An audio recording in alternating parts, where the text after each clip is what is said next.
자, 구독자 여러분 반갑습니다. 이제 오늘 총수요, 총공급 얘기를 좀 해볼게요. 좀 어렵다고 느낄 수도 있지만 사실 생각해 보면 별거 아니기도 해요. 자, 이 총수요라는 건요. 아주 쉽게 생각하면요. 민간, 그리고 기업, 그리고 정부 이 세 주체가 쓰는 어떤 지출에 관한 영역이라고 보시면 돼요. 얘네가 돈을 얼마나 쓰냐, 그리고 플러스 외국에 판매하는 거, 순수출이에요. 수출 빼기 수입이 순수출이라고 했죠. 자, 이래서 한 나라의 모든 주체들, 민간, 기업, 정부, 얘네가 이 나라에서 쓰고 하는 것들, 얼마나 쓰려고 하는지, 그리고 수출이 얼마나 되고 있는지, 요 영역이 이제 총수요라고 보시면 돼요. 그래서 소비 지출, 투자 지출, 이게 기업 영역이고, 정부 지출, 순수출을 더한 게 총수요다. 그럼 총수요 그래프는요, 우리 수요 그래프가 이렇게 됐으니 총수요도 이렇게 되는 겁니다. 그래서 총수요 곡선은 이제 Y축에는 물가 수준, 그리고 산출량이라고 써 있는 얘가 GDP라고 보시면 돼요. GDP. 전체 GDP. 요렇게 봐주시면 됩니다. 그래서 우하향하는 곡선을 띠게 돼요. 이 말은 무슨 뜻이냐? 물가가 내려가죠. 그러면 GDP가 올라갈 수 있는 거예요. 무슨 말이냐면 이런 거죠. 물가가 내려요. 사람들이 돈을 많이 쓰려고 하겠죠. 많이 쓸 수 있겠죠. 쉽게 생각하면. 근데 물가가 너무 올라요. 그럼 돈 쓰기가 부담스럽겠죠. 물론 여기엔 다른 인과관계도 있지만 기본적으로 이해해 보자면 물가가 내리게 되면 돈 쓰기가 수월해질 수 있고, 물가가 오르게 되면 돈 쓰기가 좀 부담스러울 수 있잖아요. 그래서 총수요가 좀 줄 수 있다. 뭐 이렇게 보시면 되고. 자, 두 번째가 총공급이에요. 총공급은 말 그대로 기업 입장에서 생산자가 한 나라에서 총 생산하는 숫자에 관한 얘기가 되겠습니다. 자, 근데 총공급은 공급 곡선이 얘였죠? 총공급도 이 우상향 곡선을 띠게 됩니다. 자, 이게 일단 뭔 소리냐? 물가 수준이 오르죠. 그럼 물건 가격이 오르겠네요. 물건 가격이 오르면 기업의 이윤이 좋아질 수 있겠네요. 물건값이 비싸지니까. 그러면 물건값이 오르면 팔았을 때 이익이 증가할 수 있으니 기업은 더 많이 만들려고 하겠죠.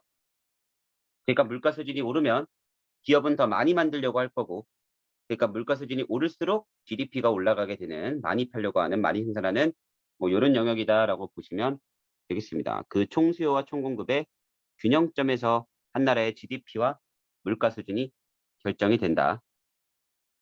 됐죠? 요렇게 봐주시면 되겠습니다.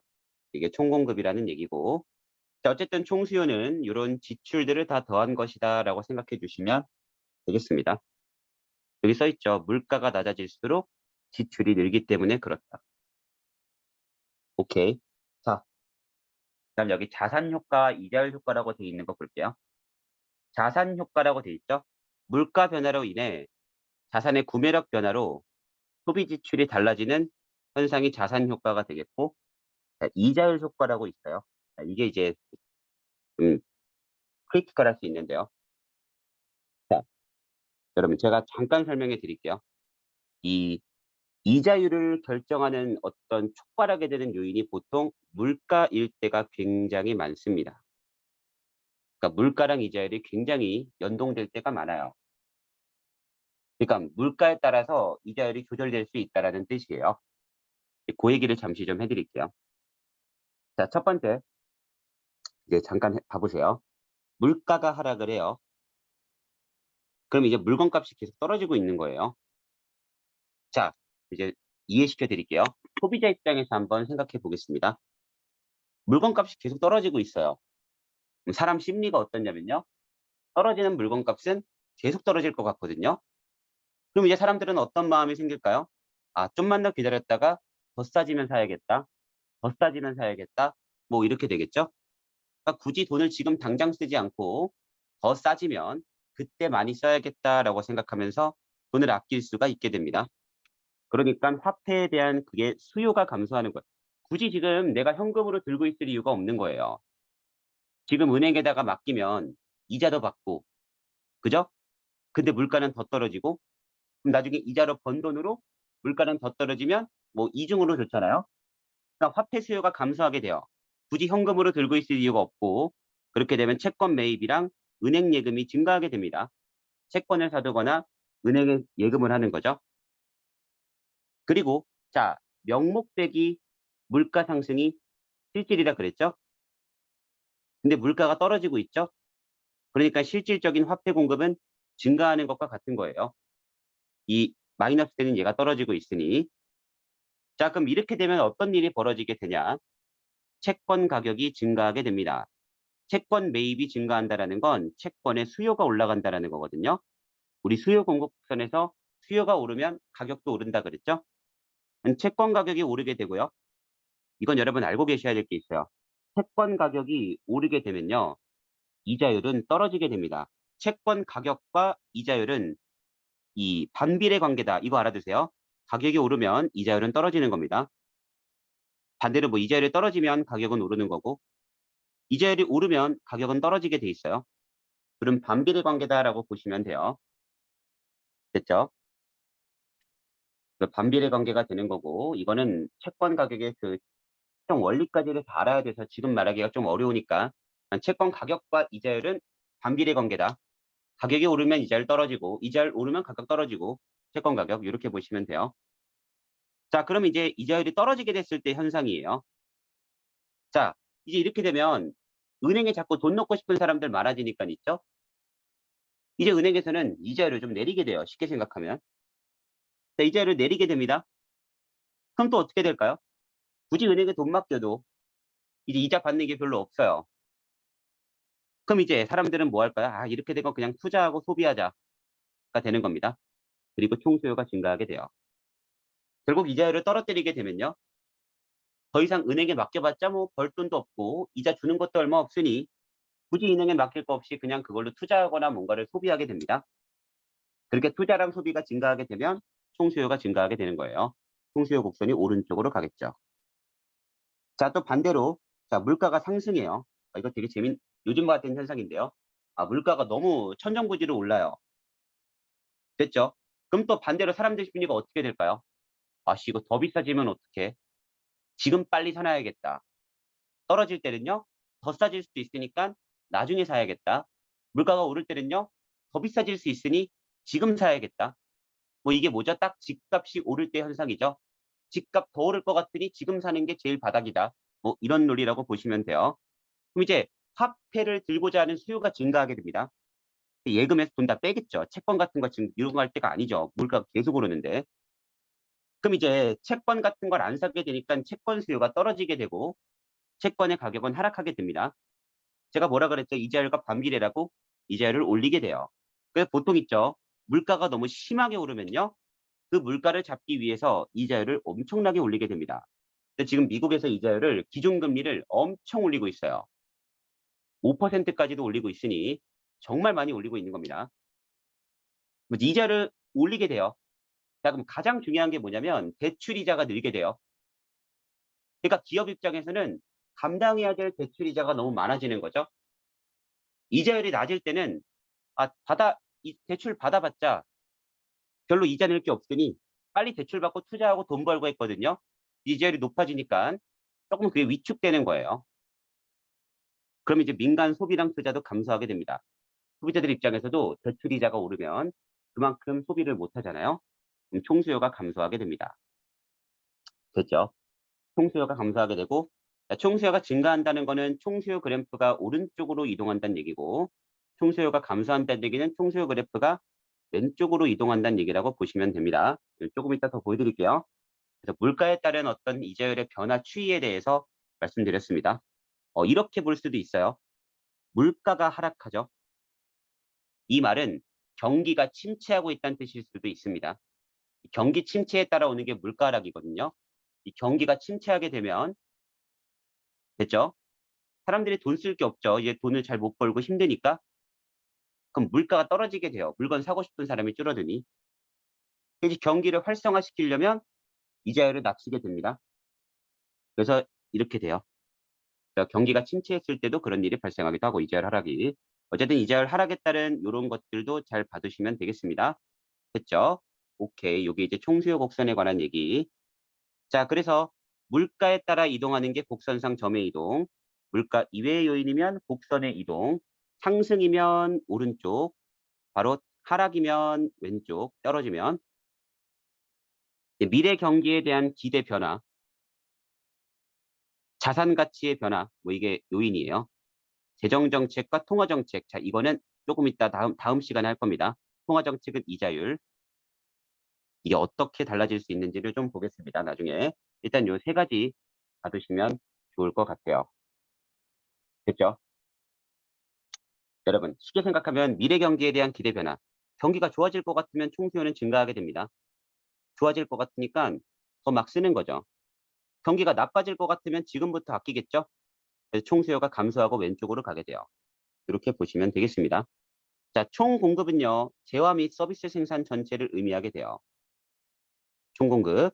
자, 이거는 여러분, 사실 단기, 장기가 있거든요. 우리가 아까 봤던 게 단기예요. 이거 혹시 나올지 몰라서 좀 해봤습니다. 단기에는 우상향, 장기에는 수직이라고 돼 있잖아요. 이 뭔 뜻인지 좀 설명해 드릴게요. 자, 단기에는요, 물가가 오른다. 그러면 물건값이 오르고요. 물건값이 오르면 기업은 이익을 더 많이 볼 수 있겠죠? 그때 공급은 증가하게 됩니다. 단기로는 그래요.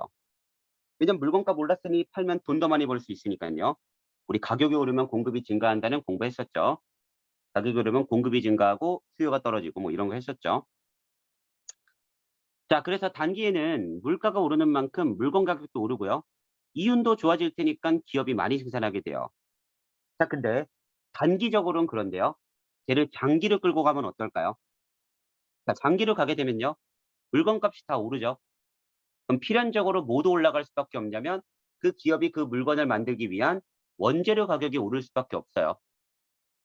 그리고 회사가 그 직원들한테 주는 임금도 오를 수밖에 없습니다. 물가 상승률만큼은 임금을 올려줘야 되기 때문에 임금도 오를 수밖에 없어요. 그러면 이 물가에 따라 임금 원재료 가격도 올라요.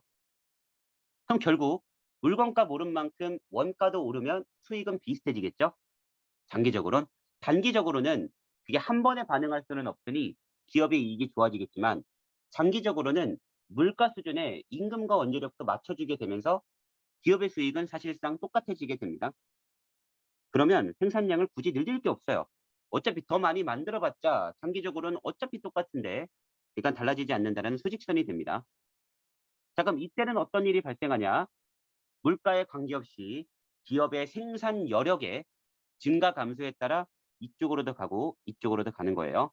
오른쪽이 생산 여력이 좋아지는 거, 왼쪽이 생산 여력이 나빠지는 거라고 보시면 됩니다. 이렇게밖에 없어요.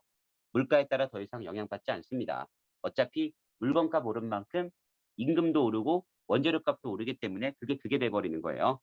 이렇게 봐주시면 되는 게 총공급. 총공급은 기본적으로 예로 기억하시되 장기의 수직선이 될 수 있다는 논리를 하나 정도만 알아두시면 돼요. 기본적으로 이렇게 구하되 얘도 알아두시면 되겠습니다. 됐죠? 오케이. 요 정도 잠깐 얘기를 했고. 자, 그리고 총공급 곡선의 이동 요인 보겠습니다. 원자재의 가격 변화. 자, 이게 중요한 게 뭐냐면 원자재 가격이 떨어지면요. 기업이 원가가 줄어들죠. 그러면 같은 값에 팔아도 수익이 늘겠죠. 그럼 기업은 더 많이 만들 수 있겠죠. 근데 원자재 가격이 늘어요. 그러면 기업이 원가 부담이 생기겠죠. 그럼 팔아봤자 별 이득이 안 되겠죠. 생산을 적게 할 수밖에 없게 되는 겁니다. 그 똑같은 얘기가 명목임금이에요. 임금이 오르면 인건비가 오르니까 기업의 원가 부담이 올라가는 거예요. 그 물건을 직원들이 만드니까.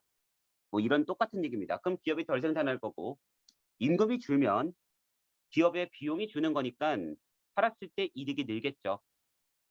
이렇게 보시면 되고 생산성의 변화는 실제 그 생산할 수 있는 그 능력의 변화니까요. 당연히 늘고 줄고 하겠죠.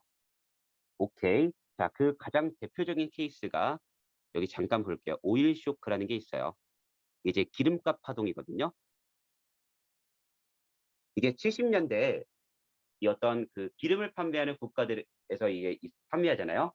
그 오일 가격이 기름 가격이 천정부지로 오르게 돼요. 이게 오일 쇼크가 됩니다. 그러면 이제 이해를 돕기 위해 잠깐 말씀드리면 기업의 원가 중에 가장 큰 요소를 차지하는 게 기름값이에요. 이걸 알고 계셔야 되거든요. 왜냐하면 예를 들어 해외에서 우리나라로 수입해 오잖아요, 가게를. 그 원자재를 싣고 올 때 그 배를 갖고 오든 비행기를 타고 오든 거기에 들어가는 기름값이 있겠죠? 이 가격에는 기름값이 포함되게 됩니다. 누군가는 내야 부담해야 되니까.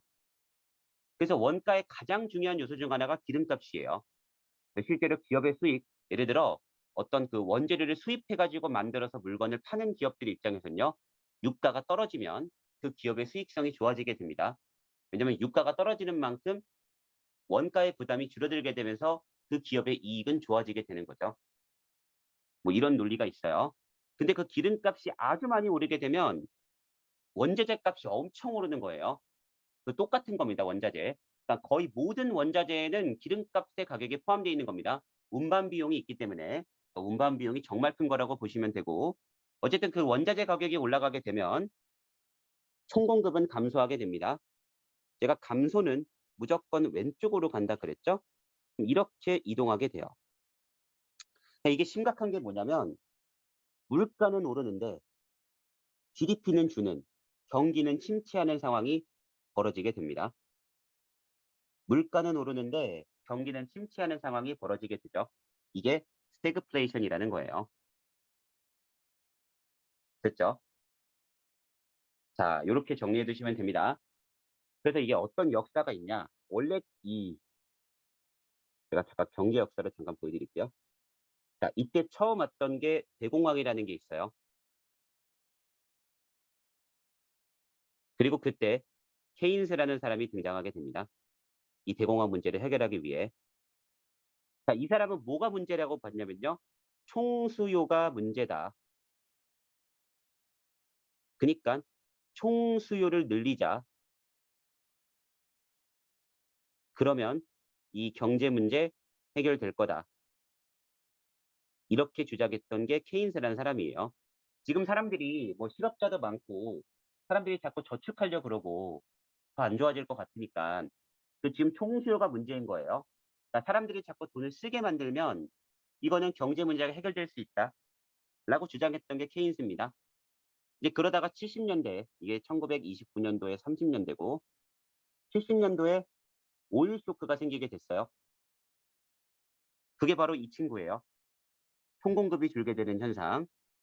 자, 물가가 내리고 물가가 오르고 GDP가 주는 말도 안 되는 현상이죠. 자, 근데 여기서 케인즈의 말대로 총수요가 문제라고 생각해서 총수요를 늘리잖아요. 어떤 일이 벌어지죠?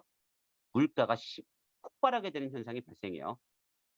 즉, 지금 이렇게 총공급이 줄어들어서 물가는 오르고 GDP는 줄어든 이 상황에서 총수요까지를 늘려버리게 되면 물가가 천정부지로 올라가게 됩니다.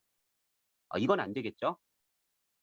그렇다고 총수요를 줄이면 이 경기가 심각해지겠죠? 그것도 안 되고. 즉, 여러분, 케인스라는 사람은요, 그러니까 정부가 개입해서 총공급, 총수요를 늘리자예요. 총수요를 올리자. 이걸 주장했던 게 케인스라면, 오일 쇼크가 딱 왔을 때는요, 이제 총수요를 늘리는 거는 방법이 될 수가 없고, 총수요를 줄일 수도 없는 거죠. 됐죠? 그래서 그때 등장한 게 바로 신자유주의라는 경제가 되는 겁니다. 이건 뭐냐? 조금 고통스럽더라도 냅두자. 기본 그 마인드가. 냅두면 알아서 일로 돌아올 거다. 이 경제라는 건 순환하기 때문에 이렇게 총공급이 감소한 상황에선 조금 힘들고 고통스러워도 이 순간을 감내하고 있다 보면 언젠가 다시 균형으로 돌아올 거다. 뭐 이렇게 보는 게 신자유주의였습니다. 네, 이때 대표적으로 들어가는 게 프리드먼이라고 하는 분이 계세요. 이게 이제 경제학 역사와도 좀 엮이는 부분이라, 그래서 총수요가 문제라고 봤던 케인스, 그래서 정부가 총수요가 늘어날 수 있게 역할을 해야 된다고 말했던 게 케인스. 근데 그게 문제가 됐던 게 오일 쇼크, 총공급의 감소기 때문에 물가는 오르고 GDP는 줄고 있는, 만약 여기서 총수요를 늘려버리게 되면 물가가 천정부지로 올라버릴 수 있는 문제가 생기게 됩니다. 그래서 그냥 냅두자, 시장에 맡기자라고 주장하는 게 신자유주의라고 보시면 돼요. 됐죠? 요렇게 봐주시면 되는 이 오일 쇼크 현상에 대한 얘기를 잠시 해드렸고, 보통 스태그플레이션까지 엮어서 나올 수 있으니 알아두시면 되겠습니다. 됐죠? 이게 이제 원자재 가격 변화에 관한 얘기였어요. 자, 그리고 이것도 잠깐 볼게요. 지금 여러분, 작년부터 시작해서 가장 그 화두가 되는 이슈가 뭐냐면요. 물가가 많이 오르고 있어요. 그러니까 미국 연준에서 연방준비위원회 여기서 뭘 하냐. 자꾸 기준금리를 올리게 됩니다. 이게 기준금리를 올린다는 말과 같은 말이에요. 자, 아까 그랬죠. 금리를 올리게 되면 대출이자에 대한 부담이 올라가기 때문에 지출이랑 투자가 위축될 수밖에 없습니다. 그럼 총수요가 감소하게 돼요. 그럼 총수요 그래프가 왼쪽으로 이동하게 됩니다. 그럼 어떤 일이 발생하죠? 물가는 내리고 대신 GDP도 좀 내리겠죠? 그래서 이렇게 이자율을 올리는 정책을 할 때, 즉 중앙은행에서 이 기준금리를 올리는 정책을 할 때는요. 항상 경기가 침체할 수 있다는 걸 감안하면서 진행하게 됩니다. 그러니까 항상 이런 얘기를 할 때 우려사항으로 나오는 게 너무 이자율을 올리다가 경기가 침체하면 어떻게 할 것이냐, 경제가 망하면 어떻게 할 것이냐 이런 얘기를 되게 많이 해요. 실제로 경제 위기는 이자율을 극도로 올렸을 때 많이 나왔거든요. 그래서 경제가 진짜 망할 수 있다라는 그 얘기가 많이 등장하게 됩니다. 됐죠? 그래서 어느 정도 경기 침체를 감안하고 이 물가를 잡기 위해서 총수요를 꺾는 정책을 하는 게 이자율을 올리는 정책이다. 기준금리를 올리는 정책이다. 그러니까 이제 앞으로 중앙은행에서 기준금리를 올린다. 그것은 사람들의 수요를 꺾어버리겠다. 지출과 투자 수요를 꺾어서 사람들의 구매력을 낮춰서 수요를 깎고 물가를 낮추겠다. 사고 싶은 사람이 적어져야 물가는 낮추는 게 기본이니까. 대신에 그거를 경기는 완전히 망하지 않는 선에서 조절하겠다. 뭐 이런 거다라고 보시면 되겠습니다. 지금의 상황이 딱 이래요. 그러니까 문제화되기도 좋겠죠. 이 중앙은행에서 기준금리를 올린다는 것은 이런 의미가 있다도 받으시면 되고, 이런 원자재 같은 요인들, 비용 요인들 때문에 총공급이 달라질 수 있다는 것도 받으시고, 그리고 잠재 GDP가 이제 성장 가능성이에요. 즉 기업이 진짜 실제 생산 능력이 성장하게 되면, 생산성이 증가하게 되면 총공급 곡선 그래프가 오른쪽으로는 갈 수 있는 겁니다. 장기에도. 물가에 따라 영향받지는 않겠지만. 됐죠? 자, 여기까지가 이제 총수요, 총공급 얘기인 것 같고, 조금 어려울 수 있는 얘기 같지만 사실 이렇게 이해하면 별거 없죠. 요 정도 이해하면 많이 이해하신 거니까 잘 확인해 주시고, 실제 총수요, 총공급 있죠? 상식적으로도 알고 있으면 중요한 개념이니까 알고 있으면 좋은 경제 상식이다라고 생각해도 아주 좋을 것 같습니다. 자, 여기까지 하고요. 여러분, 저는 또 다음 영상으로 찾아뵙도록 하겠습니다. 도움 되셨으면 주변에 많은 홍보 좀 부탁드립니다. 감사합니다.